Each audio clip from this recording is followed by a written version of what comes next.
Aloha to all of you, it's me, Seashell Surf, on another adventure. We're on the east coast of Kaua'I, just a little bit north of the airport. We're at Ahukini Landing, which seems to be a popular name in Polynesia. And it's a glorious sunrise here on the east coast of the Garden Island, Kaua'I. We're just down the street from the airport and helipad, where the helicopters take off for sightseeing. We're at a little place called Ahukini. And in the distance here, this is Kalalea Mountain. And as you can see in its profile there, the second peak coming up here, we refer to that as Kong Mountain. I see we have some visitors here. Aren't they cute? Yeah, they're adorable. Okay, now, Ahukini literally means 40,000 altars. Now, there's a place like this in Easter Island, which is part of Polynesia, Rapa Nui, and some of the marae, or the large statues, are also at a place called an Ahukini. So some of these place names throughout Polynesia are the same. Polynesia is the largest nation on Earth. Easter Island, or Rapa Nui, is off the coast of Chile. It is the easternmost apex of Polynesia.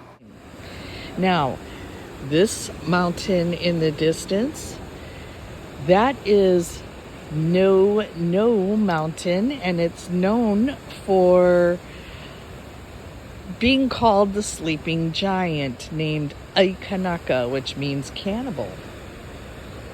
All right, the little visitors have come over here. What Diamond Head is to Oahu, that is to Kaua'I. It's a very well-known landmark. But here we have a true local boy diving for fish story. So let's just listen and experience what even the most experienced fishermen here in the Hawaiian Islands have had to experience.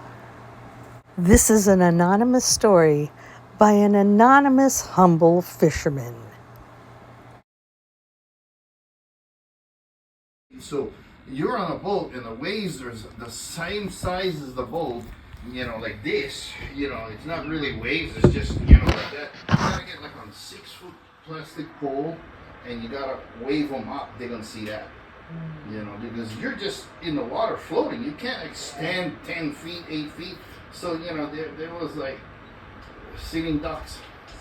He was dying, and if not, he still had water in his lungs, because what happened is he went down, and my friend was watching him. Last 30 feet, he was unconscious already.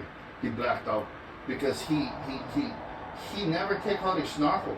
So when he came up, he ran out of breath, and he had the snorkel in. So when he went inhale, that's why we always teach people when they like that flow of water. Once you inhale, all that water goes right down your lungs.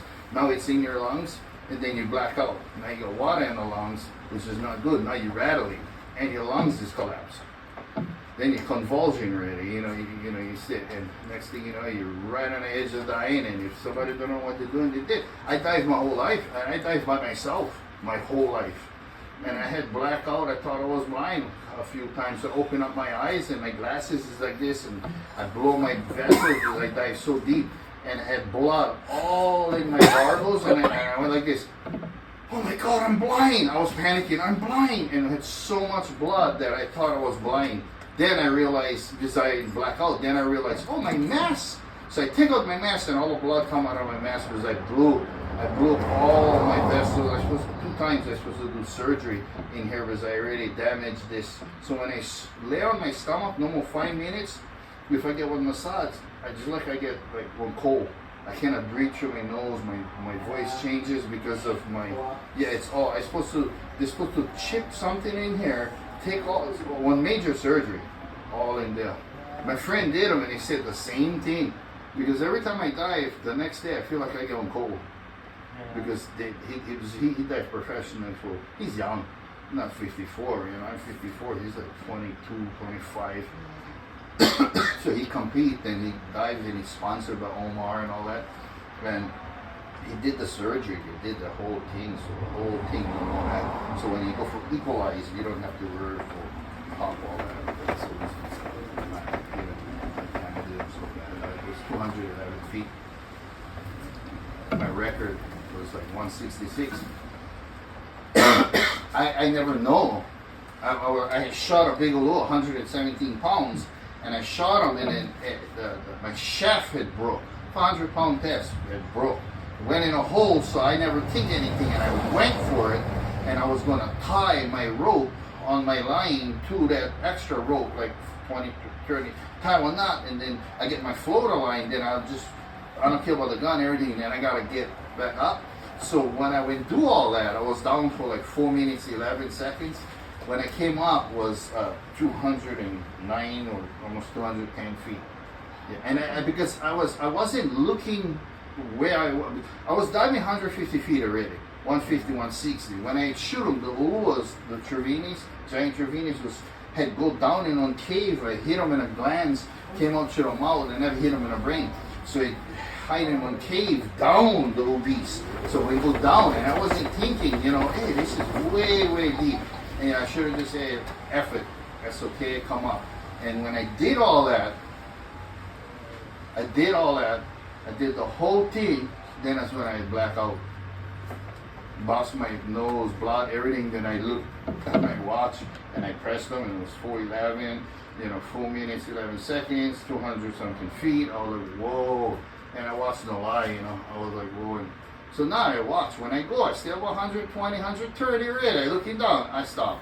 And you know what? You can have the fish because this thing, they'll kill you.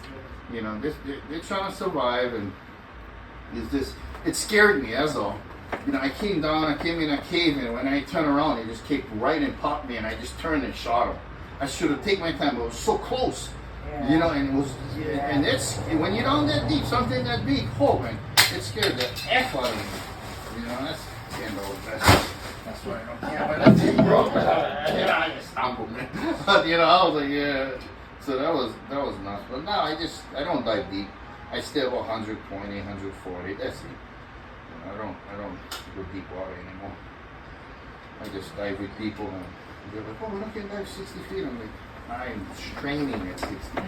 I'm like doing yoga on the bottom. You know what I mean? At 60. And they're like, oh, the whole time at 60. I was like, let's go out over there. Go show you the way to go. You know, they're like, oh, man. They go down, and then I go, grab my spear. Oh, you grab what we said. It's like 50 feet. Oh, that's too deep. Oh, baby safe, you know?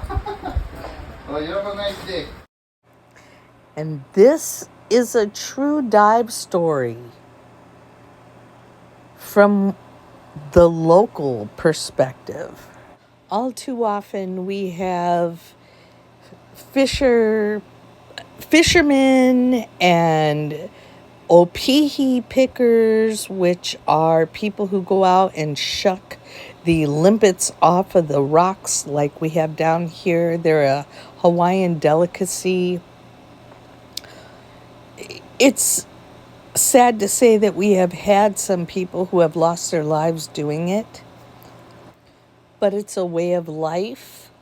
Going out to shuck opihi, people know the dangers involved. Even if you go out marlin fishing between Maui and Hawaii Island in the Alenuihaha Channel, which is the deepest channel in the world and the best for marlin fishing.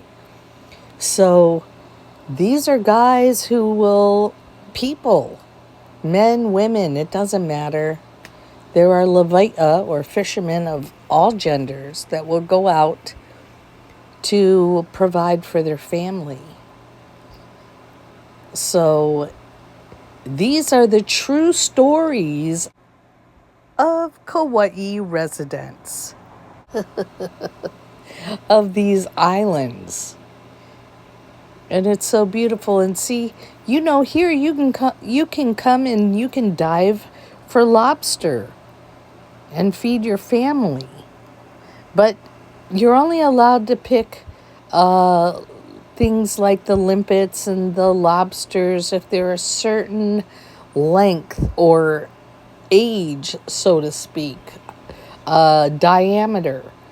Because if you don't leave some for the younger generation, there will be nothing left. And Hawaiians were very mindful of that. So teach the children well and leave the future generations with the marvelous beauties that we have here today. Until we meet again, ahui ho and aloha. Seashell Surf is filmed entirely on location in the Hawaiian Islands. And remember, folks, you don't need to live in Hawaii to share the aloha spirit. Share a shaka and share that aloha. And as we say in the Hawaiian Islands, until we meet again, ahui ho and aloha.